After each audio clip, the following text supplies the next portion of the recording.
The dear departed too. Abel, what's the matter with little Vicky? He sees Ben and Mrs. Jordan. Hello. What brings you here? How's yourself, Ben? Abel thrusts his hand at Ben, who skips back smartly and retreats with Mrs. Jordan to a safe distance below the sofa. Mrs. Slater, approaching Abel gingerly. Father, is that you? She pokes him with her hand to see if he is solid. Abel, of course it's me. Don't do that, Melia. What the devil do you mean by this tomfoolery? Mrs. Jordan, you took us by surprise, Father. Are you keeping quite well? Abel, trying to catch the words. What? Mrs. Jordan, are you quite well? Abel, I'm right enough, but for a bit of a headache. Looking at Melia, what the dickens did I do with my new slippers? Mrs. Slater, confused, aren't they by the hearth, Father? Abel, I don't see them. Observing Henry trying to remove the slippers. Why, you've got EM on, Henry. Mrs. Slater, promptly, I told him to put them on to stretch them, they were that new and hard.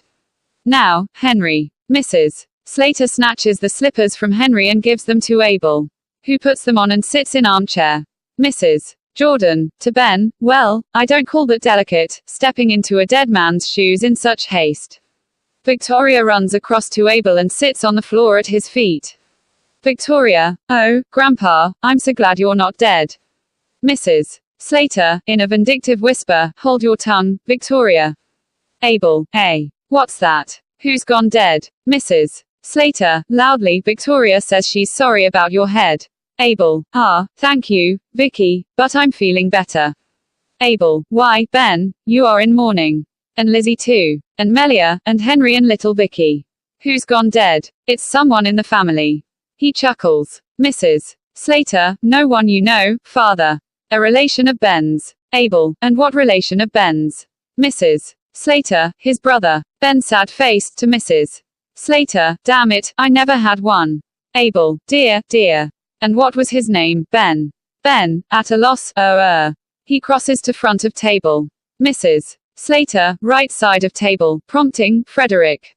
Mrs. Jordan, left side of table, prompting, Albert. Ben, Fred Alb Isaac. Abel, Isaac. And where did your brother Isaac die? Ben, in Australia. Abel, rising, well, I suppose you've only been waiting for me to begin tea. I'm feeling hungry. Mrs. Slater, taking up the kettle, I'll make tea. Abel, come along, now, sit you down and let's be jolly. Abel sits at the head of the table, facing spectators. Abel, suddenly recollecting, Melia and Henry, what the devil did you mean by shifting my bureau out of my bedroom? Henry and Mrs. Slater are speechless. Do you hear me? Henry. Melia. Mrs. Jordan, what bureau was that, Father? Abel, why, my bureau, the one I bought. Mrs. Jordan, pointing to the bureau, was it the one, Father?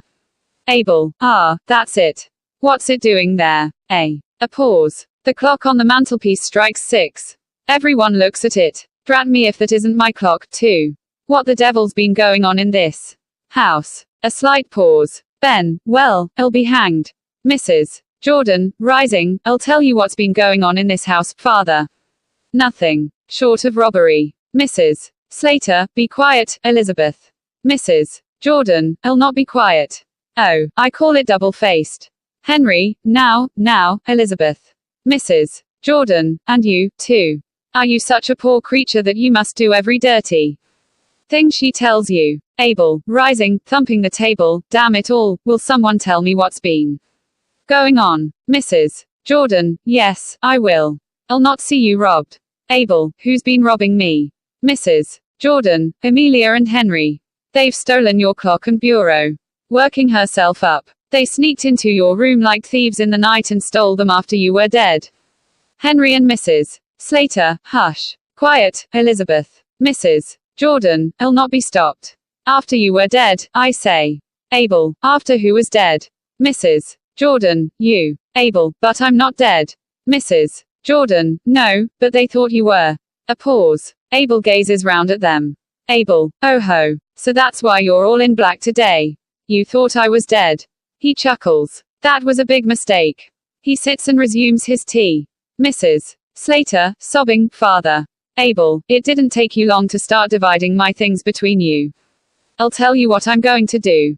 Since your mother died, I've lived part of the time with you, Amelia, and part with you, Lizzie. Well, I shall make a new will, leaving all my bits of things to whoever I'm living with when I die. How does that strike you, Mrs. Jordan? You know, father, it's quite time you came to live with us again. Would make you very comfortable. Mrs. Slater, no, he's not been with us as long as he was with you.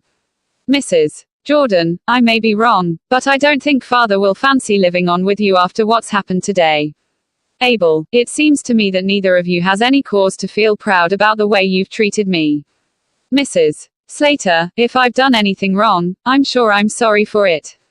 Mrs. Jordan, and I can't say more than that, too. Abel, it's a bit late to say it, now. Neither of you cared to put up with me.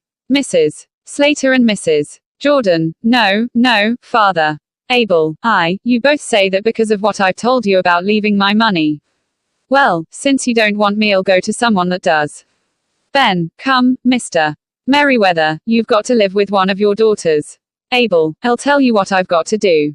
On Monday next I've got to do 3 things. I've got to go to the lawyer and alter my will, and I've got to go to the insurance office and pay my premium, and I've got to go to St. Philip's Church and get married.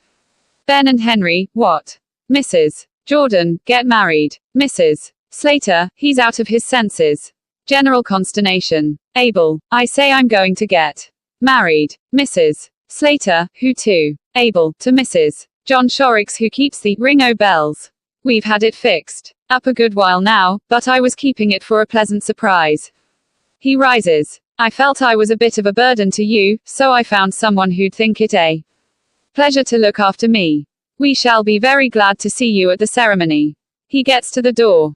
Till Monday, then. 12 o'clock at St. Philip's Church. Opening the door, it's a good thing you brought that bureau downstairs, Amelia. It'll be handier to carry it across to the Ring-O Bells. On Monday. He goes out. Ring-O Bells. William Stanley Horton, 1881-1913, was a famous English dramatist. He was one of the best of a group of realistic playwrights often called the Manchester School. In every play he sought to present an idea. He had a remarkable gift for dialogue that is evident in The Dear Departed. The Dear Departed was first produced in Manchester in 1908. Here Horton satirizes the degradation of moral values in the British middle class. The Curtain Falls, by William Stanley Houghton.